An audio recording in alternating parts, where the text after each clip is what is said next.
right, we are back with a Sunday College Football Playoff Committee special version of the Osceola Seminole Sidelines.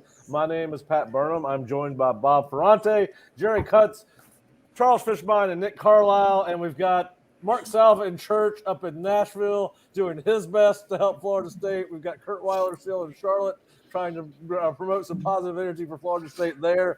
Guys, it's going to be an exciting 45 minutes after FSU makes its final case with a 16-6 win in the ACC championship game over Louisville last night. We're going to have our Osceola playoff rankings come out right before the committee does, and it's going to be a fascinating day, guys. From the playoff side of things, there's never been an undefeated Power 5 team left out of the college football playoff, and there's never been an SEC champion left out of the college football playoff today. One of those two things is likely to happen. We'll talk a little bit about that, but Bob and Nick, you guys were with us last night watching the game. Obviously, Jerry and I got a chance with Fish to talk about the performance by FSU's defense and finding just enough offense, particularly in the Wildcat, which I didn't not realize this until I got home last night, that was basically most of the offense for Florida State last night. But it was a historic night for that defense, and you saw unbelievable performance by Braden Fisk, Jared Verse, Patrick Payton, really the whole team. Every segment played well. Just what were y'all's thoughts of the game last night? I'll start with you, Bob. Yeah, I thought Florida State, the body work all year has suggested this. They are probably the best second half team in college football. I mean, if you're just ranking the very best teams based on how they played third quarter, fourth quarter, Florida State's right up there, probably number one. If I can't imagine anybody has played any better. The defense obviously stole the show and was just remarkable. And I heard you guys talking about it. That was just a historic performance in a championship setting. I think we have to kind of reflect a little bit on how far this defense has come too. I mean, in the offseason, we thought Florida State has to win two facets of the game. Maybe it would be offense and special teams, and maybe you'd get enough stops on defense to win shootouts, right? Yep. How far has this defense come? I mean, legitimately, even going back to 2021 Jacksonville State, when everybody was in an uproar over where this defense was, to where it grew in 22, where it grew in 23, building depth on the defensive line. Again, this kind of championship depth that Mike Norvell has talked about is showing in these big situations where guys are fresh to be able to make these plays. You guys also pointed out Alex Mastromano falling on that ball, taking the sack. That could have been a huge turnaround if he gets popped, fumbles. If it becomes a touchdown, who knows where you get from a momentum standpoint. But there was just a lot of little plays that they didn't look good, but in the end, they kept Florida State going in the right direction. Yep. Nick? Yeah, I think along the same lines, just the same thing that Bob says about the defense, just how far it's come over not only this season, but the last few years. Just in general, the culture of Florida State to be able to win that type of game. Third string quarterback, the weight of the world is on this team's shoulders, so to speak. To be able to go, probably knowing that Tate wasn't going to play, to go and win that game, that is a game that only this iteration of Florida State would be able to win. This is not a game that last year's team would probably win, or even a couple of years before. That this would be a game that previous iterations of Florida State would completely fold and crumble under the pressure, and they didn't. And it's the hallmark of a confident, mature, weathered football team that, as Bob alluded to, this is exactly why, and we kind of mentioned this coming into the week earlier, this is why Florida State is rotating bodies. It's using its depth to be able to be fresh for these types of games. And I was just so incredibly impressed with the poise and maturity of this football team. Especially, I mean, Brock didn't play his best game, but he's a true freshman. He did what he needed to in order to win. And hell, the Louisville kid Plummer had about 32 more starts than Brock did, and he arguably looked worse than Brock did. I think it was 37 more starts. Yeah, something like that. Yeah, it was a lot. It was a lot. So, we'll get into whether Florida State is deserving of their final spot later in the show. But I was just super impressed, watching that there with you guys. how far the maturity and culture of this football team has really come. You want an earmarked game to pinpoint what this current Florida State culture means under Mike Norvell. That's the type of win that you bookmark. Yeah, and listen, and we've talked about a little bit about this before. I remember towards the end of the preseason when Adam Fuller made the statement that he thought this team could be defensively as good as any team in the country, and I think we all kind of walked away. All right, well, positive thoughts. That helps going into the season. You open up with LSU, want to have confidence in you want your defense to have confidence, thinking that the coaches believe in them. And I think we all had questions about linebackers, which turned out to be much better this season than we thought they would. Then they had some issues early on in coverage, and I think you had Fintrell Cypress, who was new in the system. His play got better from a responsibility standpoint. We didn't see as many blown coverages the deeper they got into the season. And I was talking to a former Florida State coach before the game last night. He goes, listen, I think this is the kind of defense that can win a ACC championship. They're that good. So my question to you guys is, all right, depending on who's in, the offenses that Florida State could face could vary, right? It could be Michigan, it could be Alabama, it could be Washington, it could be Texas, it could be any of those teams. Is this the kind of do you guys believe that this is the kind of team, the defense, that could carry FSU in the playoffs past the semifinal? Depending on who they get matched up with. Fish, I'll start with you. I don't think so. And I don't want to, it's just offensively at the end of the day, no matter how good a defense is going to be, they're not going to, you play a Washington, maybe you keep them under 28, you keep them around 28, 25, 28. Do you think Florida State in this offense can score that? That's the problem, is you're going to ask a lot of this defense to keep these teams under their averages, way under their averages, for you to be in the game, let alone beat them. And I just think that these teams, Michigan's got a defense that's just as good as Florida State. Offensively, I just think they're very methodical. They don't make mistakes. And I just think the dam would break at some point if you can't put points on the score. They'd have to get defensive touchdowns. They'd have to get special teams touchdowns. This offense, as it is right here and now, I don't think it could score more than like 17 to 20. That's a lot to ask them to keep those other teams under 20 points. Is it possible? Yeah, but I think it's more unlikely. All right. Jerry, what do you think? I mean, you love defensive football. What do you think about Florida State's defense being able to, go against some of the better offenses in the country and give FSU a legitimate chance at winning?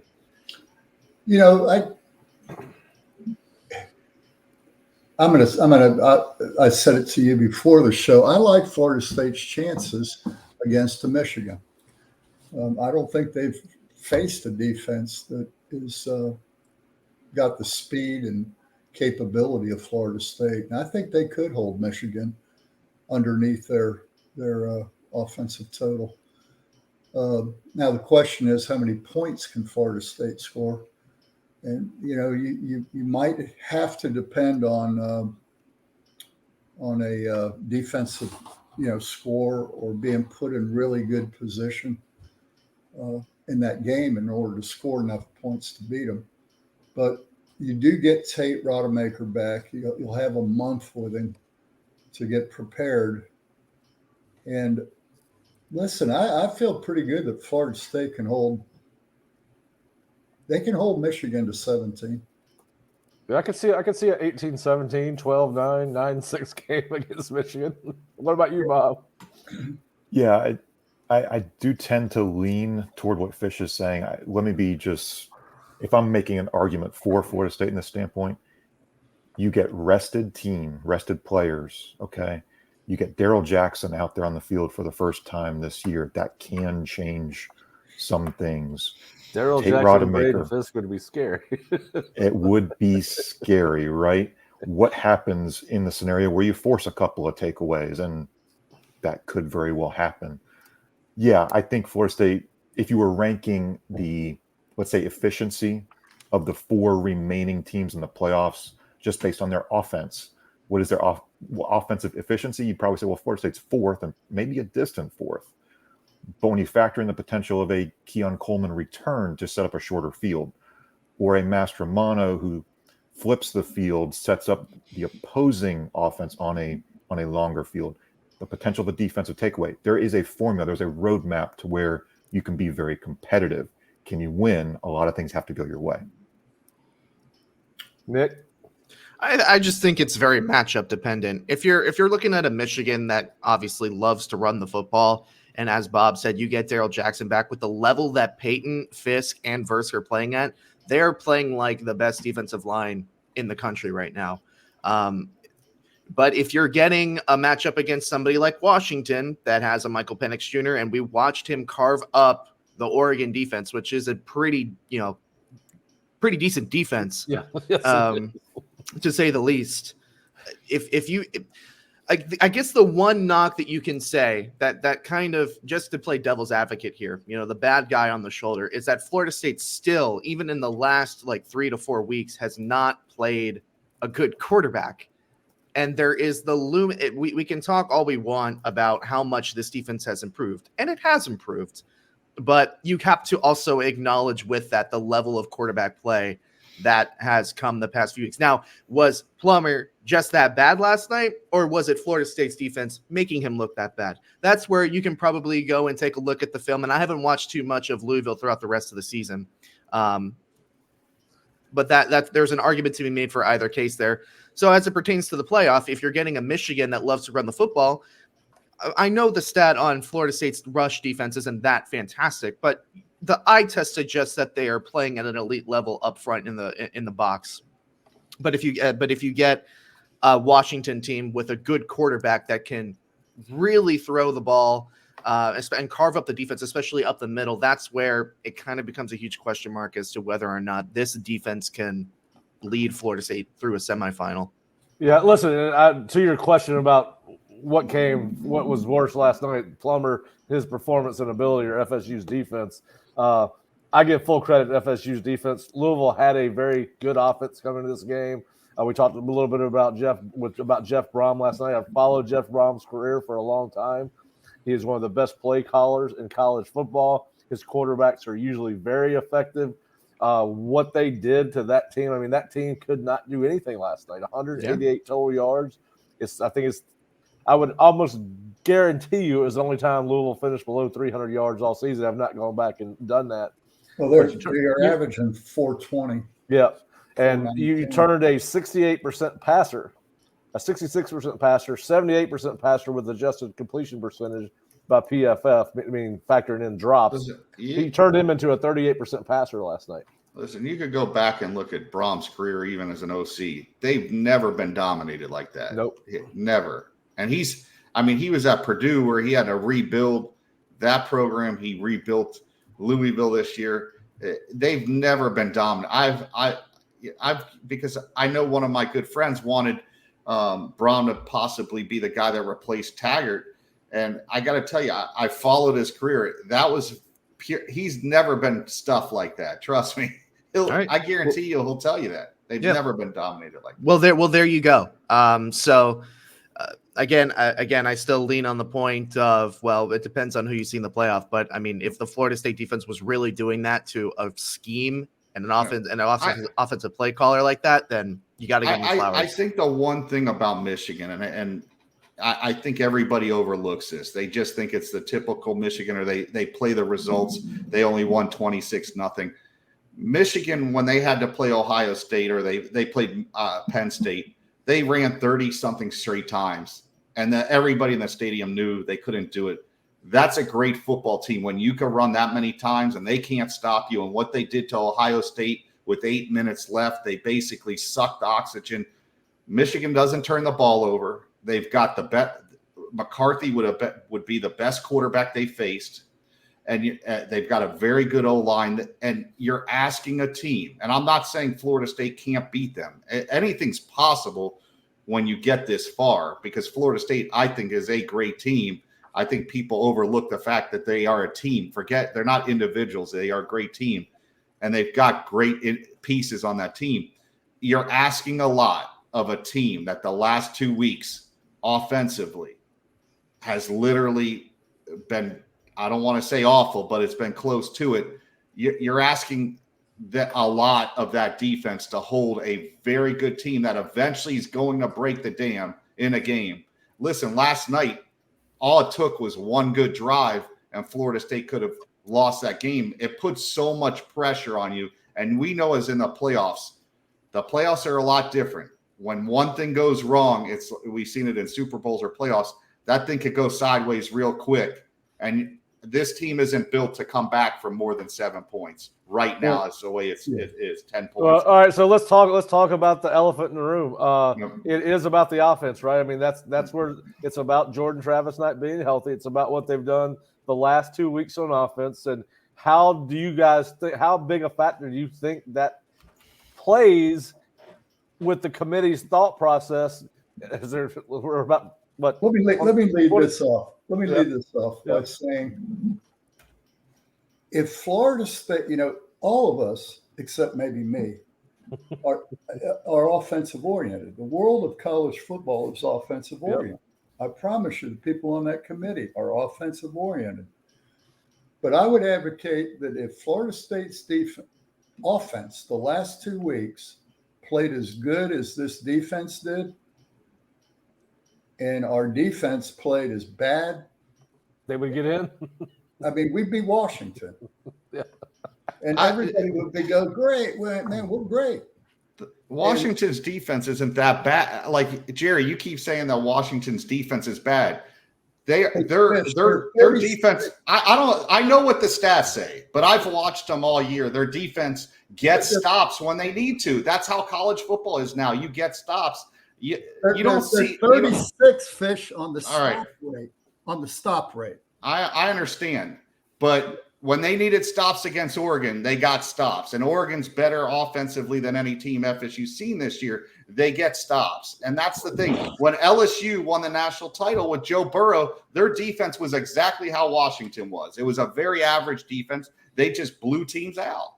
And I'm telling you, they're nowhere near one of the worst defenses. They get stops against Arizona. They got a pick six. They do enough in games to stop teams. When they played Oregon State had the ball last, and they stopped Oregon State to win the game. Their defense won the game. This defense, plus two, their starting two safeties have not played most of the year. They played in the Oregon game, and you saw how much better their defense was. I think you're underrating this team. I really do. I am, I'm sure, because I don't have any respect for the tackling in the Pac-12. I have to turn it off, Fish. I can't watch it. That's great. I'm telling you, you don't want to play them. That's the one team in this. Oh, no, I don't, because of their offense. Yeah.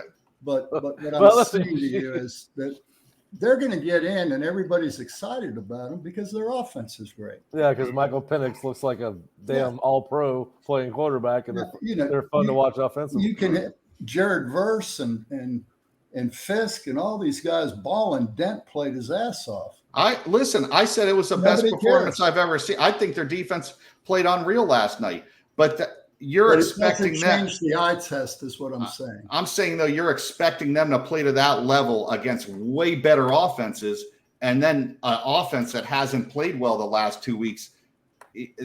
We're talking about if they score 17 points against Michigan, they can win. So you're basically telling me right then and there, you don't think this team could score more than 17 points, against a good team. It's just, you got to be realistic. I mean, listen, FSU should be in. I said that. I've been on them since LSU game. I think they're one of the top teams in college football. But offensively, this team's going to have a hard time scoring points. And if they turn it over, I mean, there could have easily been 2 or 3 picks from Glenn last night, and we're having a different discussion today. Hey, Fish, you talked about Michigan not turning the ball over. They're tied with Florida State with 5 turnovers this year.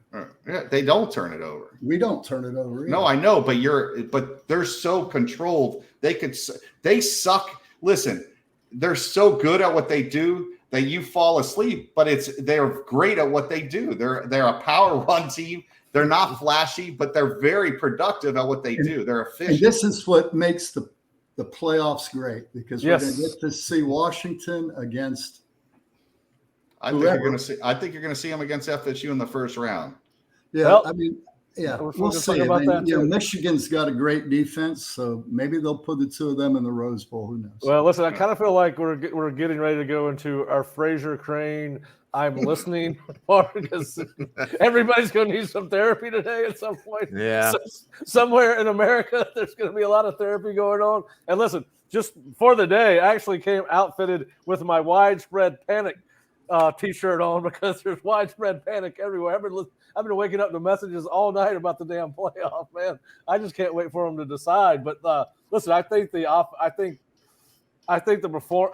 you got to give Florida State some credit for the fact that they have won with two different quarterbacks the last 2 weeks. Now, I don't know if that's enough to get them over the finish line because I do think that, listen, they said when they started the college football playoff committee or the process, 8 years ago, 10 years ago, whenever it was, that they were going to consider who was available on every roster. And I heard Dan Orlovsky said this is not a tight end, this is not a defensive end, this is a quarterback that Florida State is missing. I think that is the impediment for Florida State getting in. Now, I have them at number 4, and we're fixing to release our Osceola poll right before our Osceola rankings right before we start here. But I think that is the thing that works against them is there's no Jordan Travis and the fact that the offense has not produced at a eye test rate the last 2 games. They've played well enough to win. They've protected the football, which Jerry's talked about. We've talked about all season. As we talked about, even Alex Mastromanno protected the football last night. So they've done a great job of that. So it is going to be very interesting. I think this is going to be a fascinating next 15 to 20 minutes, and it's probably going to be a more fascinating afternoon because we all love college football, right? And I think we all want to see a good playoff. So I think there's every argument. There are probably 7 teams that are in this discussion. I think Ohio State's out of it for whatever reason. I think they're just as deserving as any other one-loss team to be in the debate. I think they'll end up at 7. But as you start to listen to these arguments, you can make compelling arguments for just about all the top 6 teams outside of Ohio State, I think. Obviously, you can make a case for Florida State. Michigan and Washington, I think, are obviously locks. So I think really the argument is who's got the strongest arguments, 2 arguments, out of Alabama, Florida State, and Texas. So I'd ask you guys, do you think Florida State's argument is as strong as Alabama and Texas? Well, I mean, you got to think about – here's what I always go back to. It's like, is the game being played next week or tomorrow? No. It's being played in a couple weeks from now. What does Florida State's team look like 4 weeks from now? You get Tate Rodemaker back. You get, a couple of guys on that team more healthy. And then you kind of see where you're at. But if this game is being played tomorrow, then obviously I think you could take a look at everything and say, well, Florida State's offense last night looked rancid with a true freshman quarterback, as you would expect it to be with a true freshman quarterback, right? But the argument for Florida State really is like, okay, 4 weeks down the road, what does this team look like? You have Rodemaker likely coming back. You have Darrell Jackson joining the defensive line. You have a healthier team with 4 weeks to prepare for either Washington or Texas or Michigan or whoever, right? Or Alabama or whoever. The question then becomes, well, is Tate Rodemaker's performance in the swamp a product of the swamp, or is that also what Florida State's offense looks like with Rodemaker at the helm? So you kind of just have this multiple double-edged sword in terms of Florida State's claim to a semifinal spot. They're better with Tate than they are with Glenn. That's absolutely. Honestly, Tate, the 4 years in the system, being there, and I thought he looked rattled last week. I thought he looks kind of scared. But at the end of the day, I saw enough of Glenn yesterday. He's not ready. He's just not ready to play in these moments. I don't think you should put him in that type of situation unless you have to, like yesterday. But Tate's the better option. Yeah, I think we all agree with that. Bob, you think Florida State's got just as compelling an argument as Texas and Alabama, or a better argument? Yeah, I think conference championships have to matter in this argument. I've always said it's stupid that we have 4 spots and we have 5 power conferences. It should have always been 6 or 8. You could have done 6 with first round buys or something. You could have made that work so that every Power 5 conference champion has a seat at the table. The other argument I might make, if Jordan Travis is not injured and the scores are the exact same, I don't think we're having this discussion today. I think Florida State's definitely in. I think this discussion has popped up in part because Jordan Travis is not a Heisman finalist, and Jordan Travis is not the quarterback, and people are starting to question, what does Florida State look like with Tate Rodemaker against these potential college football playoff schools? I think that's the wrong way to look at it. It's about the resume through the regular season. It's about the resume of winning a conference championship game. I hope the committee sees it that way, but I do think, as much as they did say a couple weeks ago, Jordan Travis's injury had no bearing on their discussions, let me tell you, it's discussed. Oh, I 100% agree with that. I think that's good. I think, as I said, I think that is the biggest obstacle in Florida State's way right now is, will they give Florida State credit for being 13-0 and winning every game, as opposed to Jordan Travis not being able to play and affecting what the offense has done the last 2 games. Jerry, anything to add to that? Only that I think Texas has I would think has an advantage over Alabama, having beaten them. But, who knows, right? They had a bad loss too. Yeah, I can't remember. Who did they lose to? Oklahoma? They lost to Oklahoma on the final drive of the game. So it's like, and Oklahoma's 10-2. So it's not a terrible loss. I mean, Oklahoma's still it's not like they were 8-4. Texas, by the end of the season, I think still, I've watched these teams. I don't know. Maybe you guys watch different football than I do. I think Texas is better than what I saw from Georgia and Alabama yesterday. I think Texas is the most overrated program in the country. I don't want to give them credit, but they're a very good football team. What I watched yesterday, listen, you're supposed to beat teams like that if you're a national championship or a playoff team.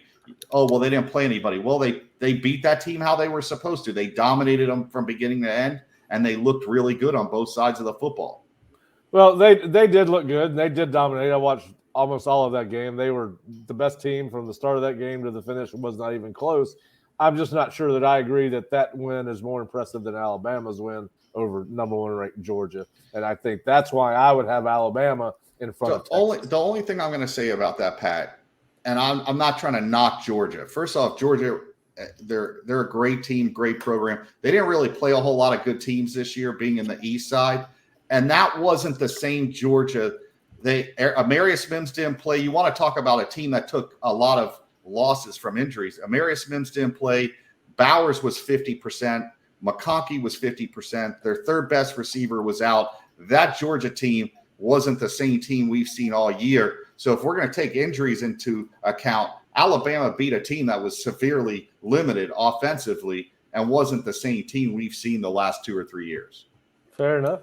Anybody else want to talk Alabama, Texas? Well, I mean, I think Fish makes a pretty good point there, but you got to think about the SEC goggles that are going to be viewed on everything. I didn't know that was a prerequisite that if you're in the SEC, you're automatically in the playoffs. Like if that's I know. I'm being I know, but if that's one of the criteria, they should just say that. Hey, you're in the SEC, you win the conference, you're automatically in if you go 6-6. Well, if they get in, I think that's what they will be saying. Yeah.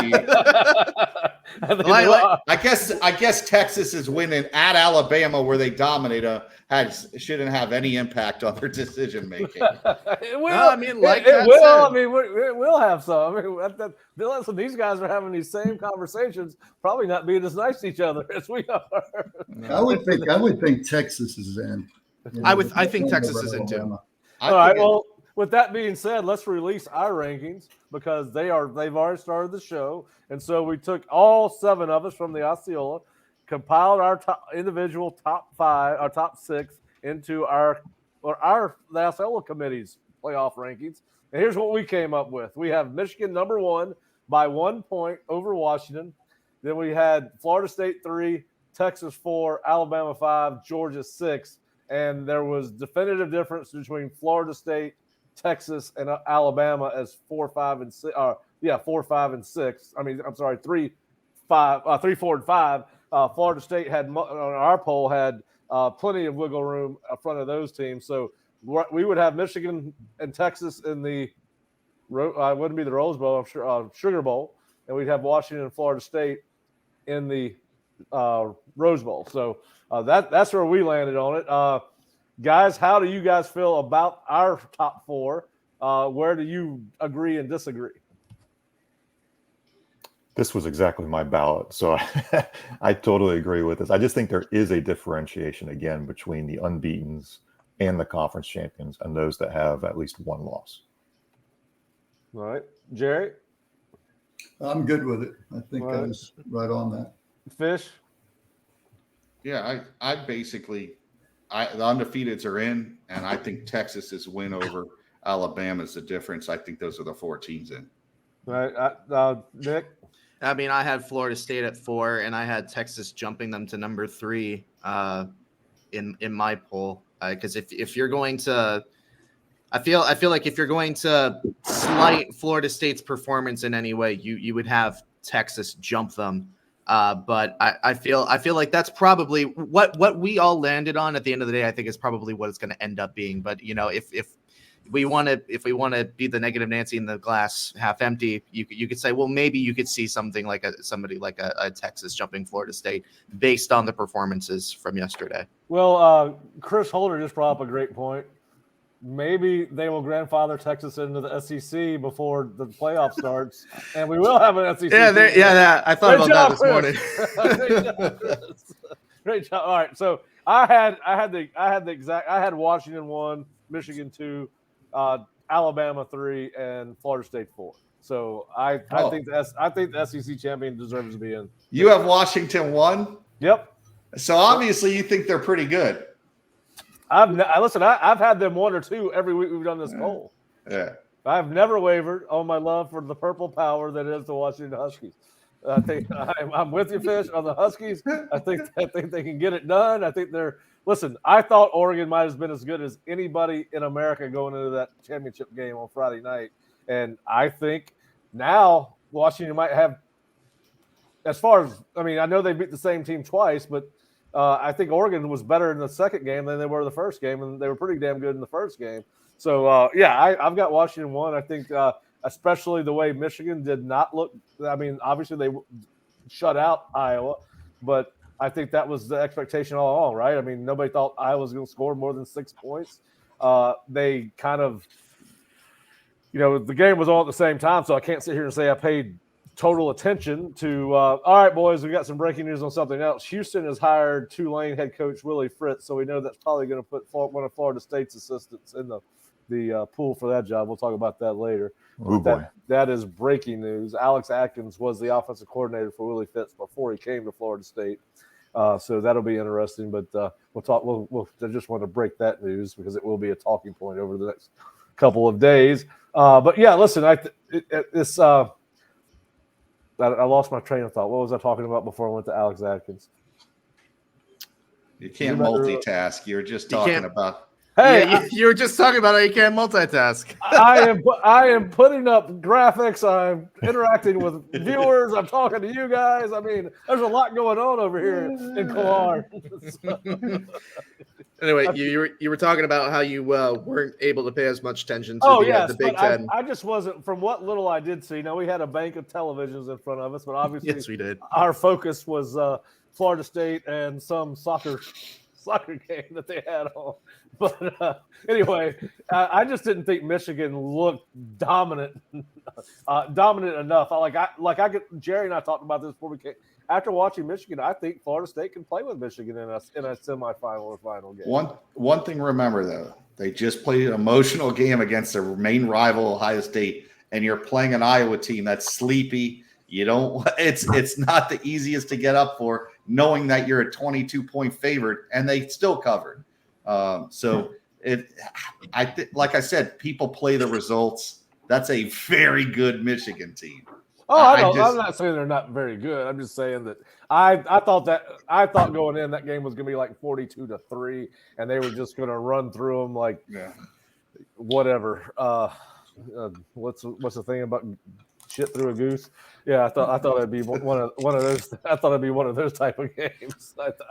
I did not think it would be. I didn't think. Well, listen, when it was 13-0, the game was probably over.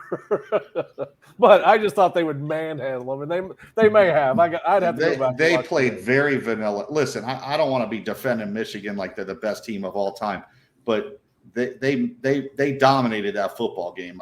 Iowa didn't get past midfield. They basically did whatever they wanted. They knew once they got to 13, the game was over. You haven't been sending Jim Harbaugh signals, have you? Listen, he's a great coach. He's a little bit of a wackadoo, but man, he's a great coach. He's very entertaining. I mean, you sleep at players' recruits' houses to land them. I mean, hey, man, everything is on the table at that point. So. You should always do yourself a favor and watch Jim Harbaugh's weekly press conferences on Monday or Tuesday. Whenever they are fascinating. His mind, he's the poor man's Mike Leach when it comes to press conference. He's not quite as entertaining, but he has some bizarre thoughts that come across his mind. I mean, he actually is fun to listen to. Like, I've always been disappointed that Steve Spurrier left college football because his post-game and Monday press conferences were the best thing around. I don't think Mike Leach was the next best thing we had when it comes to press conferences by head coaches. And now I think we got to give the title to Jim Harbaugh because I really don't know anybody that I just cannot wait to listen to on post game or Mondays and Tuesdays like Harbaugh. I mean, just because, as you said, he has a different version of the world than most of us. What, Billy's not up there with him? no, Billy Napier is not up there. And listen, I like Billy Napier, but they should limit him they should preload the questions for him in his press conferences. And he should be only allowed 10 minutes in front of the microphone. Get him read him off the teleprompter. Yes, something like that. He does need the teleprompter. But yeah, listen, I think it's going to be we're getting closer. They keep on. They've got 4 people up. They got somebody in Tallahassee. So anyway, I cannot wait for. I thought they might be already a little bit further along into this. Oh no, they're going to drag this thing out a little bit because you don't usually have, and I doubt you'll ever have again, where you even have 3 teams undefeated at the same time, and then you have so many good one-loss teams that's a good thing about the whole thing expanding is that you won't have these issues anymore. Now you'll probably have some 3 and 4 loss teams going, well, why weren't we the 12th seed? But it is. I think where you'll have the debates next year is the first 4 teams get a bye. Yeah. And the 5 will be bitching about being 5 and not having home field advantage, a bye and home field advantage. So, well, I know one thing. I know out of the way this thing could work out, the team I do want to see Florida State draw. I would like to see them draw Michigan over anybody else if they're in the semifinal. You know, obviously they're in top 4. I hope that it works out that they're either 2 and 3 or 1 and 4 because that's who I like. I think that's the best chance they have of making it past the semifinal is to face Michigan. I know that sounds crazy to say, but I do like their chances better against them than I do Washington, Texas, or Alabama. What do you guys think? I disagree. I think I would, out of all of them, I think I would probably have them play Texas. I know Texas looked really dominant, but I just think that as weird as it is, because from the entire country's perspective, looking at Michigan, it's like, oh, sign stealing, only beat Michigan or only beat Ohio State. But from the optics coming from the Michigan side of things, is that's a determined chip on the shoulder football team that loves to run the football and is really talented. And I know on paper we could take a look at that and say, oh, well, maybe Florida State has a chance. But on the side of it that's not on the football field, I think Michigan is playing with a chip on the shoulder, and I think Texas has shown the capability throughout the season to kind of sleepwalk in some situations. And the other thing is that Michigan has been in the semifinal. What is it? 2 years in a row now. Now, granted, they haven't won the semifinal, but they are probably the most next to somebody like a Georgia, which Georgia may not get in now. They probably won't get in. Michigan is the most experienced team that will be in these playoffs. So I feel like if Florida State were able to draw a Texas that, didn't really get challenged in their championship game, is stepping into this platform for the first time, similar to how Florida State would be, I think that would be the most optimal draw. I don't want to be part of Texas' defensive line. But Texas is still Texas. They could always, the history of that school is to let their fans and everybody around them down. So I agree with you, Nick. If I'm going to draw somebody, I want Texas. I think FSU is a tougher football team. And if I'm going to take one, it would be them. All right. Bob, Jerry, you got any thoughts on who you'd like to see them play in the semifinal if they make it? I just want to see them in the top 4. Yeah, let's get there first. Well, we're talking about it because they haven't announced the teams. I know. If number 4 shows somebody else other than FSU, I think you guys will get a little nervous. Oh, I think they're going to be. I don't think they're Very going to be. nervous. I don't think they're going to be 3. I think if they're in, they're 4. Because of the question about the offense. I think that's going to make them the lowest seed of the playoff teams if they get in. Yeah. I'm sitting here watching 93 from Texas score a touchdown, man. Those cats on that defensive line can play. I respect y'all's opinion, but God, I would not want to play those guys. Not the first game. I think the thing that's interesting about this particular playoff in general is that I think every single one of us could sit here and make an argument as to why, man, Florida State I would not want to see Florida State playing that team. I think there's an argument to be made for every single team that would be in this playoff. Well, I agree. So I mean, it's one of those. In a weird way, it's the best time for this CFP scenario to play out, but also the worst time for the CFP. Have you been reading A Tale of Two Cities? It was the best of time. It was the worst of times. Oh, I haven't read that book since I was in high school, but yeah, I've read the first paragraph. This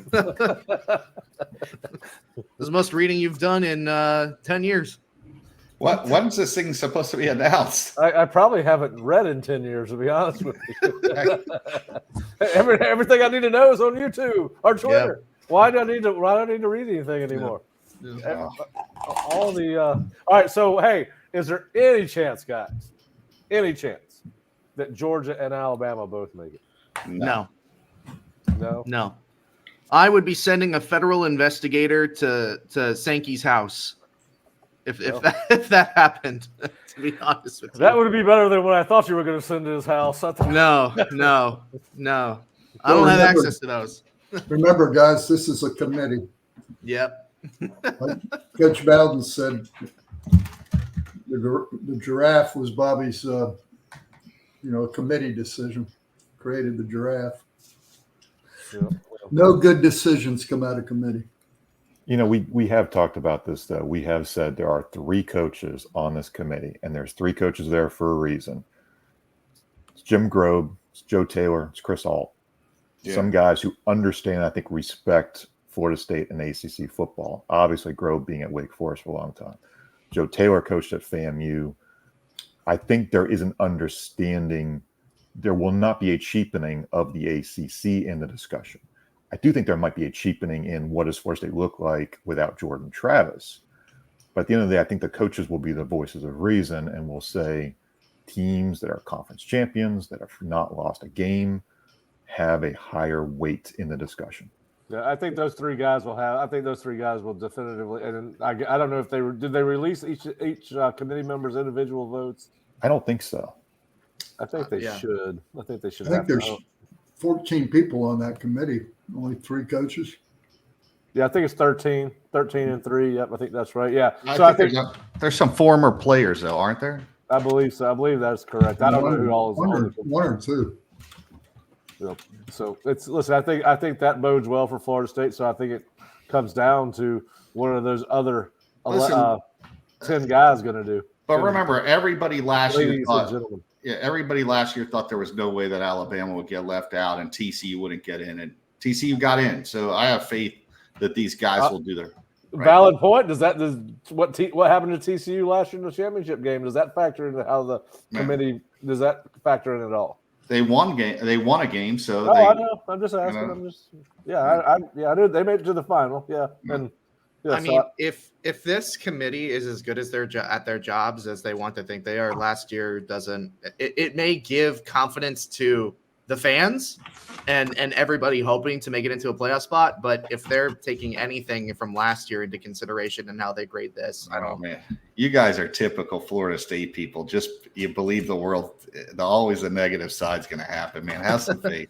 Have some faith, man. Well, I mean, can you blame me? I enrolled in 2015, and since then, it's been nothing but downhill. I got to climb my way out. You poor soul. You had to endure the Willie years, and oh my God, as an impressionable youth. That will linger for you forever. The rest of us remember the 90s. Hey, I brought it up, and Jerry will remember.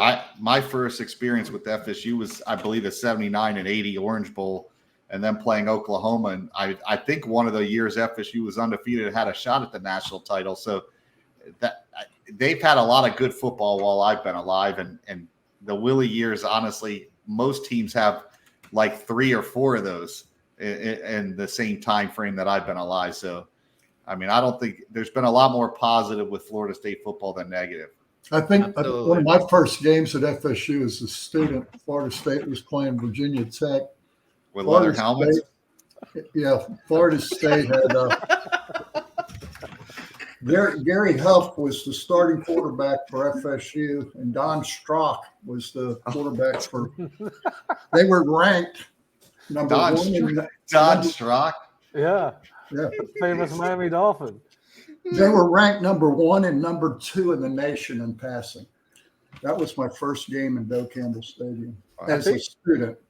Hey, Jerry, hold on now. The next year or two, within a couple of years of that, I think. All right, here we go. Michigan, number 1.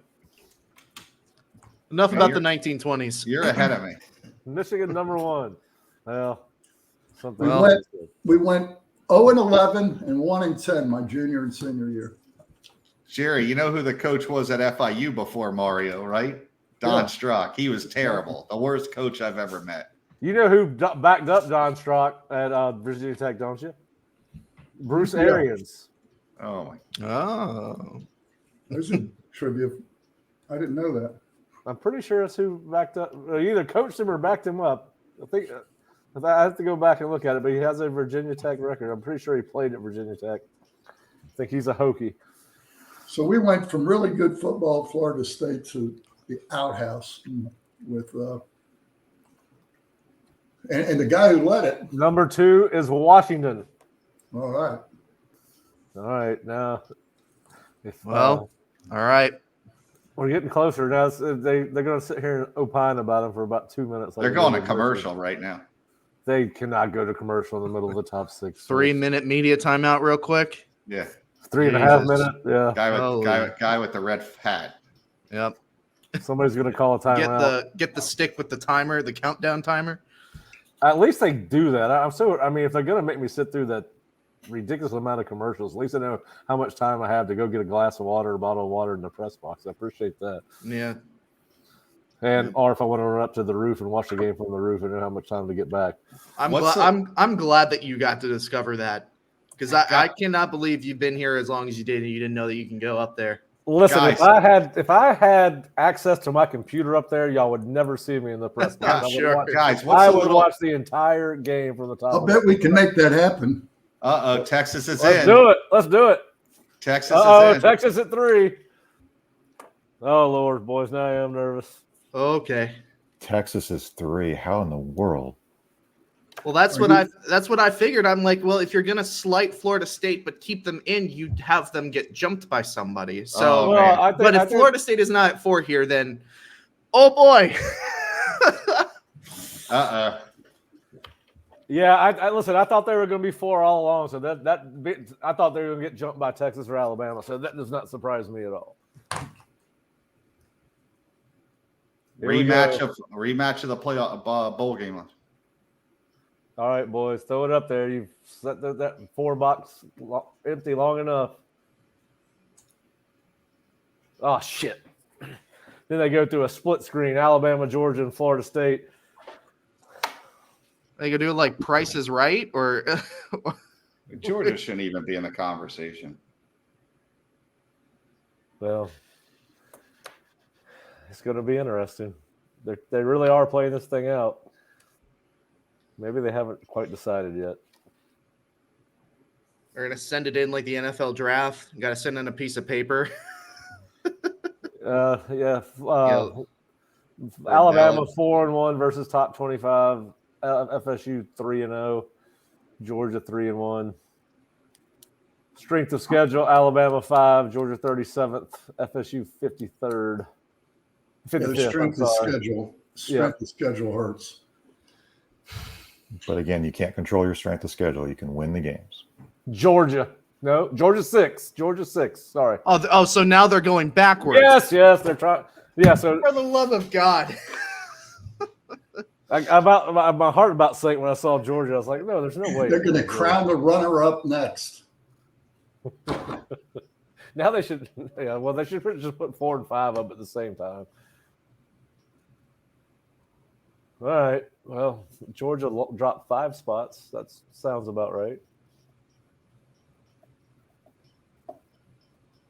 Georgia fans aren't happy about that. Oh, Alabama got it. Florida State is out of the playoff. Alabama is the 4th ranked team in the playoff. So you have Michigan, Washington, Texas, and Alabama. What a travesty. So Jordan Travis's injury has impacted this vote clearly, right? Yeah, there's no doubt. There's no doubt. And I want to say it first. Florida State is going to go to a near 6 game. If they win, I believe Michael Alford and Mike Norvell will push to have a national championship banner somewhere on campus at Doak Campbell Stadium in the IPF. They will use this as a huge motivator. We will see probably very few opt-outs, I believe. That's just my opinion. I think they'll rally the troops to try and win this and call this a national championship. Listen, if this doesn't wake up the people at Florida State, they need to get out of the ACC, then nothing will. This is a travesty. I think it's a joke of college football that they did this to Florida State. And if nobody else wants to say it, I will. It's straight BS.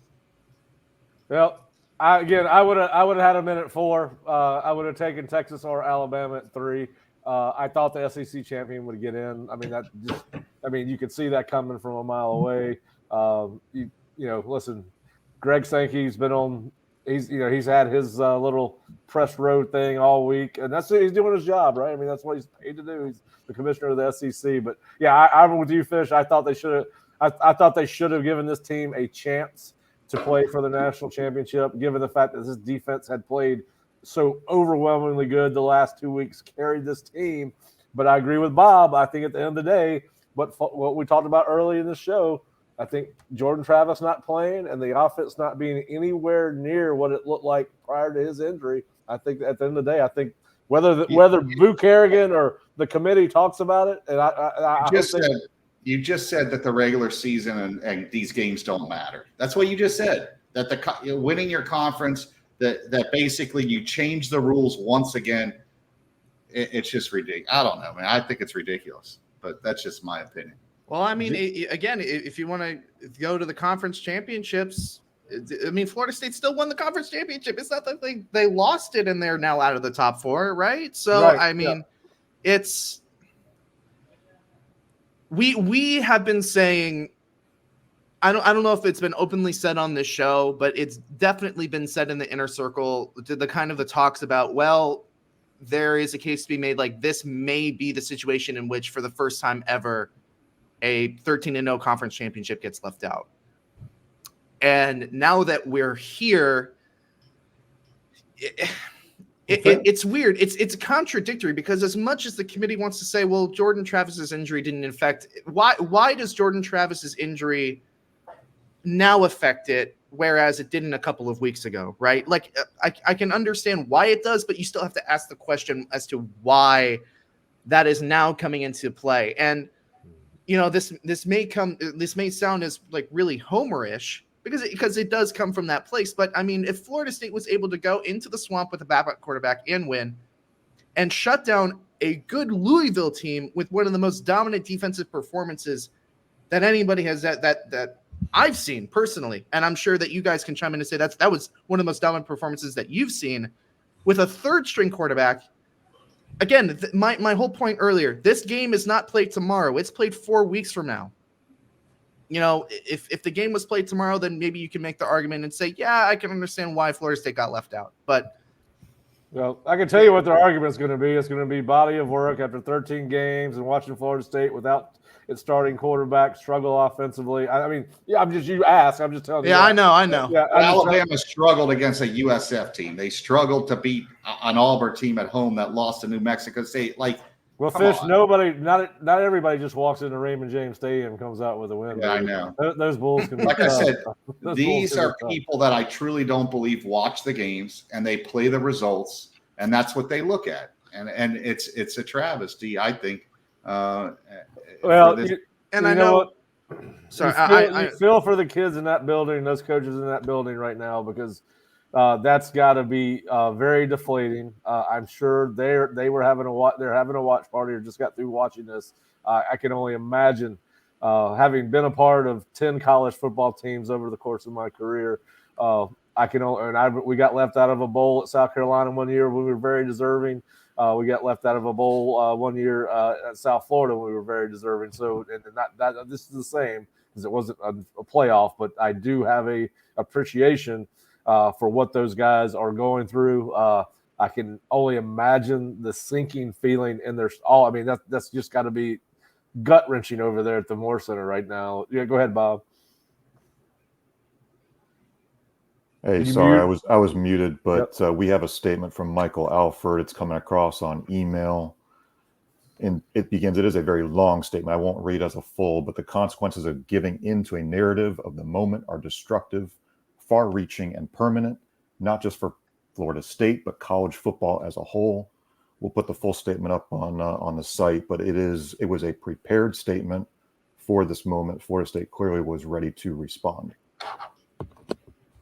Yeah. Well, I'm a little bit surprised. My last conversation before we Listen, got on this call was I talked to somebody that was very nervous about this, and I said, "Listen, man," I think Florida State's going to be in. I said, I don't see how after that performance by the defense, 13-0 and winning 2 games with backup quarterbacks. I said, but I do think that I agree with Bob. I think this all came down to what happened in North Alabama game at the end of the day.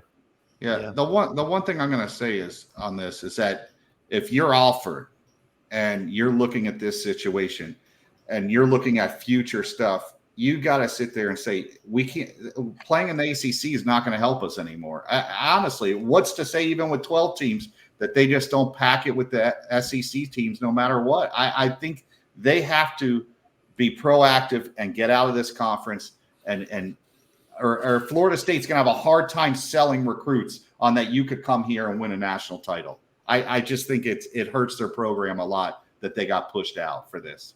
But that's how I feel.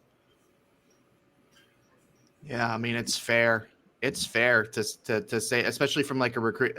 I mean, as much I don't necessarily disagree with you, Fish, but I mean, if we want to bang the drum of like you got to get out of the ACC. I mean, the ACC this year, like you go down the records, there's what 7, 8 bowl eligible teams. Like what does that matter? What does some it down matter? the middle.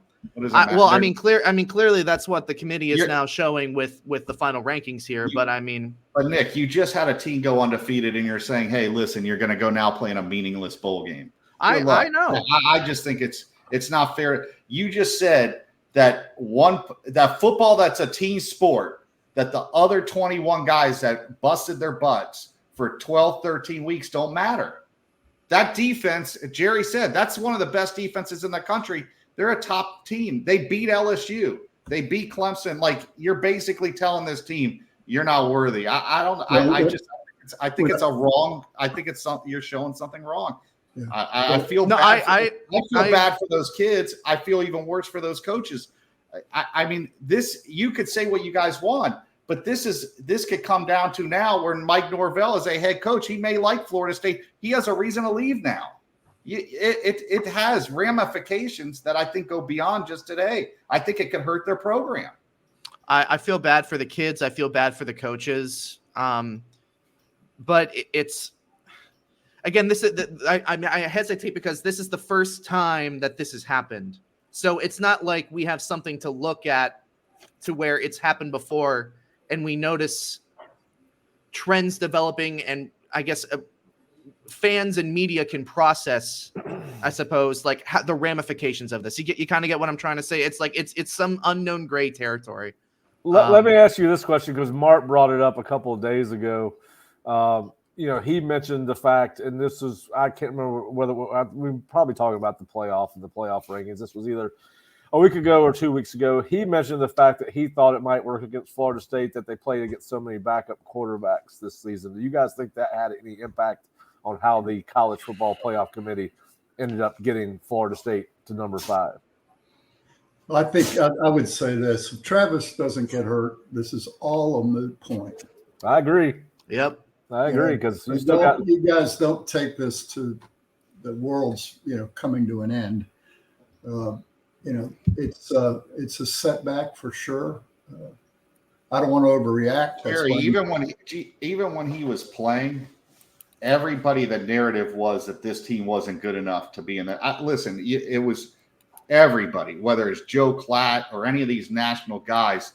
I listen to them every week, and I'm like, "What are they watching? The same football team I'm watching?"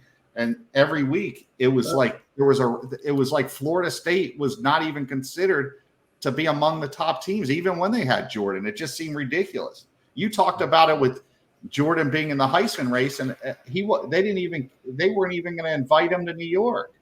So like I said, I don't think it would have mattered. I really don't. I think they have this bias towards the SEC, and I get it. I mean, I deal with these coaches all the time. It's a great conference, but it was down this year. All right, it wasn't a very good conference compared to years past, and I get it. The ACC won 6 out of 10 games against them. So, yep. To answer your question, Pat, just I'm thinking back about the quarterbacks. If the question is like, does Florida State playing so many backups, did that hurt their case in any way? Well, let's think about it. Riley Leonard, I don't think it's necessarily backups. I think it's more quality quarterbacks. Quality quarterbacks, I think there. Riley Leonard played hurt. Garrett Schrader was hurt. Emory, the Miami game, Emory Williams starting was a decision by Cristobal, and frankly, it should have been Van Dyke. That was a horrible coaching decision by Cristobal. I agree. I told you. You guys say that, but if he hadn't sat Van Dyke, the rest of the team was going to quit on him as a coach. There was upheaval in that locker room with this guy continuing to play and them losing games. And that's why he made that decision to play him. So. That very well may be true. And then Griffiths, starter at Wake Forest. Then there's Velour at Pitt, who was also the starter. So it's not necessarily backup quarterbacks. Well, yeah. It's lesser quarterbacks, but even still, that makes the argument as to why that would affect the final ranking like even less. Like you can't necessarily. But the criteria doesn't say, hey, you can't make the bowl games. I mean, the playoffs. If every starter on the team, like. That's not part of the thing. Florida State play the teams they're supposed to. I really don't think people take into account how difficult it is to go undefeated. I mean, Jerry can tell you this, Nick, because he's been following Florida State a lot longer than all of us, is that how many great teams did Florida State have? You go back to the 97 team with Doug Johnson and Noah Brindise switching. That Florida State team was better than this Florida State team. It was one of the best Florida State teams, and they lost a game. You're looking at the offenses. Yeah. The offenses were better. I'm not sure those defenses were better. They just showed Mike getting up to address the team after they got the news. I don't know if anybody had the I feel horrible for him, man. Honestly, for this guy has gone through so much, taken over a program that was just hit the rock bottom, getting COVID, not being able to do, and to get it to where it is. And this is what he sells these kids on is, hey, if you come to Florida State and we do this, you're going to play for a national title. And it's very disheartening for those kids in that room. And the coaches, the work they've put in. You guys have seen it firsthand more than I have. I'm not there every day. I've seen it from an outsider. I wasn't sure at the time if Mike Norvell was the right guy for the job because he came from a program that really, he came from an area that really he didn't have ties to Florida. I was skeptical about it, but man, what he has done at this program and what he's made Florida State, is truly remarkable in such a short amount of time. I mean, you look at all these schools. Florida wants to get rid of Billy Napier after 2 years. They would have wanted to get rid of Mike Norvell in the same situation, because if you look at Norvell's record after the first 2 years and losing to Jacksonville State, Florida State was patient. I really, truly believe, I've said this, I think FSU as an administration, also from a booster standpoint, they really let the coaches develop and build these programs and not just hit the panic button when stuff goes wrong. And today, everything you built up for was destroyed, I think, in this moment. And I don't think I'm overreacting. I think a lot of people will probably feel the same way. Yeah, listen, I think there's going to be a ton of disappointment over the next couple of days. But I will say this. Listen, if Mike Norvell can bring back the program from the depths of that Jacksonville State loss a couple of years ago, you've referenced, he can bring this team back from this. Listen, this is a huge listen. Jerry and I talked about it for the last 3 weeks. We've told everybody from a professional standpoint, keep an open mind because of what could happen with the committee. From a personal standpoint, and being around that team all the time, being around these coaches all the time, I'm disappointed for them. I mean, and as a Florida State alum, I'm disappointed. And as a guy that's got somebody, a family member on that staff, I'm hugely disappointed. But this, from a professional standpoint, Jerry and I have talked about it with Kurt and Bob and Nick for the last 3 weeks. Guys, keep an open mind because you don't know. These are human beings that are making these decisions, aided with some data. But at the end of the day, and as I said, we all have biases, both known and unknown to ourselves. And those all those things played into what happened. But to your point, Fish, is it a setback? I agree with both you and Jerry, but I think this is something that Mike Norvell, one of the great things that he has done since he's been here is keep this program moving forward. He never looks back. I mean, and I think, you go ahead, Fish. I'm sorry. Pat, when he goes in a home now to recruit a kid and they're going against Alabama, it's going to be used against them that if you go to Florida State, you're probably not guaranteed to make the playoffs. Listen, they go to 12 next year, so he can offset that argument. What's to say, though, they have 2 losses next year, and it's the same scenario. Let's not have two. So they got to go undefeated in a 12-team playoff to make the playoffs. So I don't think that's true. I don't think that's true. Listen, you're going to see teams with 2 and 3 losses getting into the playoff with a 12-team playoff, and that's how you sell it. Listen, we got left out. It was unfair. That's the reason they've gone to a 12-team playoff. Listen, kids still want to go. I know NIL has become a bigger factor than it's ever been, and you have some kids that are making decisions off NIL alone. But I still think kids want to go where they can win. One thing Mike Norvell has proven is that he can win, and he can win big. What are they, 19 games in a row right now they've won? And listen, I know that, I saw a lot of tweets out from the Florida State program about the 19 wins, and that was a great narrative to push because no one's beaten them in a long, long time. But I think this is a short-term setback. You've still got a big bowl game to play for. You've got a really talented team. I think somebody said on here that they didn't see anybody, didn't feel like many kids, if any, would back out of a big-time bowl game, which they're probably going to get Ohio State or Georgia, was what I would think. We have not seen the bowls come across yet. But, I think it's hugely disappointing. I think the disappointment that we feel and the disappointment that I feel knowing somebody in that building, it's got to be tremendous. I would not want to be in that room right now. I mean, that's just but this is a strong team. We hear about the culture, the brotherhood. These guys will find a way I firmly believe that they will find a way to bounce back from this. And to Nick's point, you got 15 practices before you go to your bowl. The offense should be better. No matter who's playing quarterback. They know what these guys can and cannot do. They've got a better feel for it. And Mike's shown against Louisville that he's going to find a way to work around that deficiency, right? We saw him go to the Wildcat. But, yeah, listen, I think it's a huge setback, Fish. I just think it's a temporary setback. If you're a player on Florida State, why play in that bowl game? I mean, I know really at the end of the day, it's a meaningless bowl game. Well, I think because it's an orange bowl. I mean, you think the kids care about that? Yes. I think some of them Absolutely, do. they Yeah, do. listen, I think All there's right, there were I'm sure their agents are going to tell them, listen, sit this game out. And I'm sure Jared Verse's agent told him not to come back last year. And he did. And I think listen, when you enjoy playing, if this was a team that did not enjoy being around each other and playing with each other, and listen, it's not going to surprise me if a player or two doesn't play in the bowl game.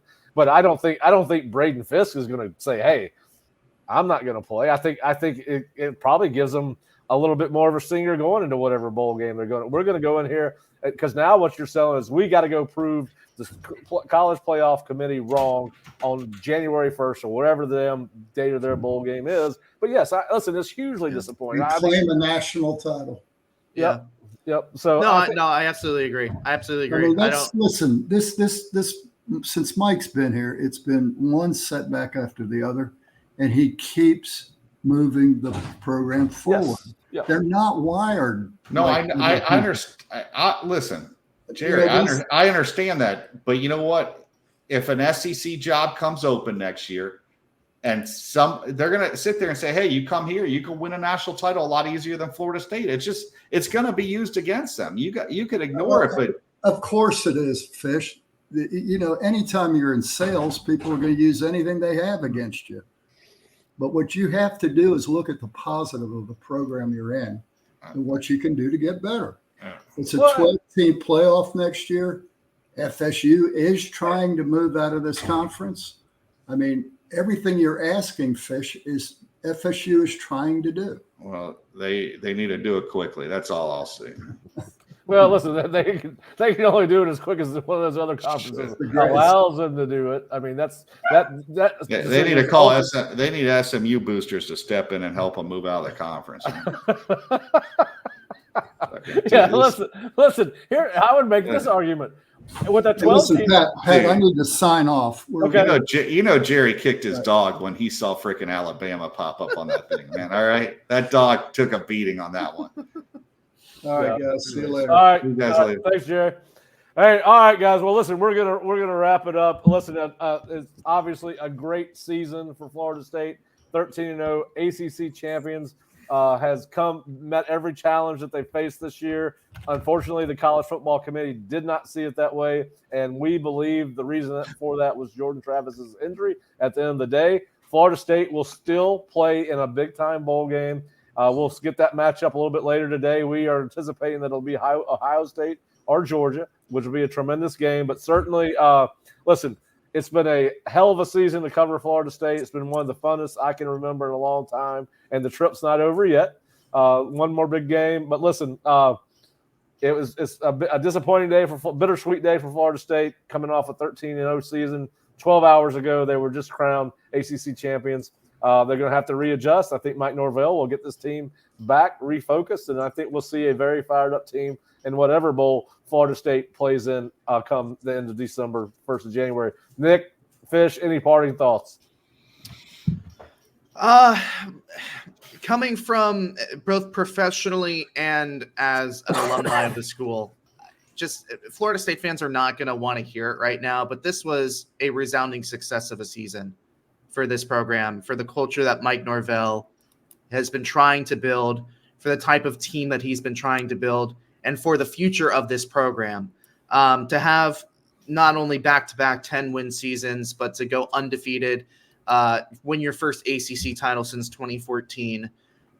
I know that I believe that if you told a Florida State fan at the beginning of the season that you would win the ACC championship, I think everybody would be thrilled. Now, obviously, everybody is always going to want to have higher aspirations and to compete for a national title. And, what the ramifications of being left out of the playoff have yet to be seen. We can only give our knee-jerk reactions about what this means and what will happen moving forward. But I think for for what it means to be a Florida State Seminole, for what Mike Norvell and the coaching staff and the players want this team and this program to be, this season was a resounding success. And I think that the brotherhood that they have, I think that the maturity, the confidence they have as a football team, no matter who's starting under center, they are going to go into that bowl game, whoever it is, trying to prove a point. And I think that no matter what that result is at the end of the day, this has been a resounding success of a season for this program. And I know Florida State fans are not going to want to hear that right now. And it's absolutely a disappointing travesty that they were left out. But, it's hard to react to something that's never and process something that's never been or never happened before, Fish. Well, I mean, I look at this situation is that it's a disappointing situation for those guys. Like, to me, at the end of the day, I'm gonna go on with my life. Things move on. That's just how I am. This has nothing to do with me.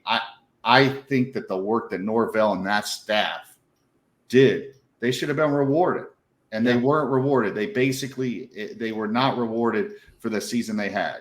They went undefeated. Not many teams go undefeated. Nope. And you're changing the criteria. All the goalposts keep getting moved back at what you're looking for every one of these years. And this is the whole reason they got rid of the BCS and they got rid of all the other stuff it's still the same.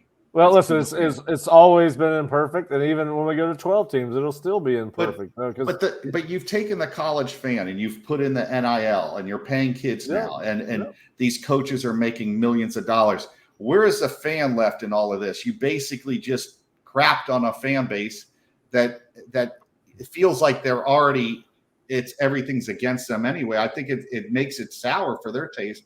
I feel bad for all of those people.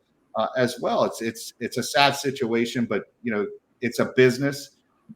That's what this has become. Yep, there's no doubt about that. And it's sad. I think it's sad that the sport it has become pro sports. Let's not kid ourselves anymore. It's not college football, and college football's changed, and I don't think it's for the better for these guys. So. Yeah, well, listen, it's hugely disappointing. I really thought I knew this was always a possibility. Nick has started our conversations over the course of the last several weeks, and I always thought this was a possibility. I did not think after last night, the way that defense played, I thought it was a national championship caliber performance by the defense. I thought that might be enough to get them over the hurdle, over the obstacle that was Jordan Travis' injury. I think at the end of the day, when we start to hear the explanation, that's what it's going to be about. But to Nick's point, this was an unbelievable season, 13-0. To Fish's point, it's as a person who's worked at coaching high school and then football operations for 10 years at the college level, it is very difficult to win a football game. And Florida State, despite whatever adversity it faced in any given game this year, won all 13 of them. I do think it dilutes the regular season when you have a P5 team that's 13-0 and does not get in. I don't know what else they could have done outside of Jordan Travis not getting injured. So, but it's been a tremendous year. I am disappointed for every player on that football team, for every coach on that football team, for every person that's on the support staff. It's got to be a hard day for those guys. And as a Florida State fan and a Florida State alum, obviously disappointed from that standpoint too. But I do think that I think the rest of us will need to do the same thing that Mike Norvell is doing with his team, getting in the eye what's next. It was a tremendous season with a disappointing end in this way. And listen, and you're right, Nick, no one's going to want to hear any rational thoughts or why they didn't make it. I mean, that's not the environment we live in as college football fans, right? It's what we love about it. We all love our teams. It's almost a religious experience, college football, particularly down here in the South. And listen, every Florida State fan believed that Florida State should make it. Every Alabama fan believed that Alabama should make it, Texas, so forth and so on. There was going to be two fan bases and two teams that were very disappointed coming out of this game because I thought there were legitimately 6 teams that deserved consideration for one of those 4 spots. And unfortunately, it didn't work Florida State's way. I think all of us had Florida State in our rankings bear that out. I don't think anybody on our Osceola staff left Florida State out of the playoff. I know that's true. I did the rankings. We all had them at 3 or 4. So disappointing end, but I think we should congratulate this team on giving us a season that all Florida State fans will remember. It has been so much fun to cover this team. And the good news, guys, is it's not over yet. Still one more game to go. Listen, Nick, Fish, appreciate you guys joining us. If you're not an Osceola subscriber, please go to theosceola.com or floridastate.rivals.com. Bob and Kurt are working on stories right now with reaction. We'll have a lot of news on this later on today, including where Florida State will end up in a bowl as the bowl selection process starts to carry itself out, as they are just now talking to the head coaches from all 4 playoff schools. But we hope you will join us to continue what has been a perfect season for Florida State. And they still have a chance to go 14-0, which I believe has only happened one time at Florida State. Nick, am I right on that? So, sorry, what was that? Say that again. So they still got a chance to go 14-0, which I believe would be the second or third time in the program history they've won 14 games. So still a lot to play for. We will all process this throughout the day, but I guess if there's any way to take comfort into, you got your team finished 13-0, ACC champions, definitively one of the top 4 or 5 teams in America, despite what the College Football Playoff Committee thinks. It just unfortunately did not go Florida State's way today. I think we'll all be upset about it for a while, and then we'll all move on to the next thing because that's all we can do. But listen, my heart goes out to those guys in the Moore Center, someone that's been involved in this sport for a long, long time. Those guys work really, really hard, just like all those other schools. Thank Auburn. Yeah. Dude, thank Auburn. Yeah. The Gravedigger has one more it's got one more connotation to it now. Because if Auburn had played that play a little bit better, Florida State is definitively in. So 4th and 30. It's kind of crazy. They've played over 800 snaps, and at the end of the day, this is coming down to about 2 snaps. Jordan Travis's injury and what happened in Auburn, Alabama, as Fish reference, and probably a couple others. But hey, guys, let's keep our heads up. It was a great season, great year for Florida State. Still got one more to go. Go to theosceola.com to check us out. Appreciate you guys listening and hope everyone has an enjoyable Sunday. You guys did a great job, man.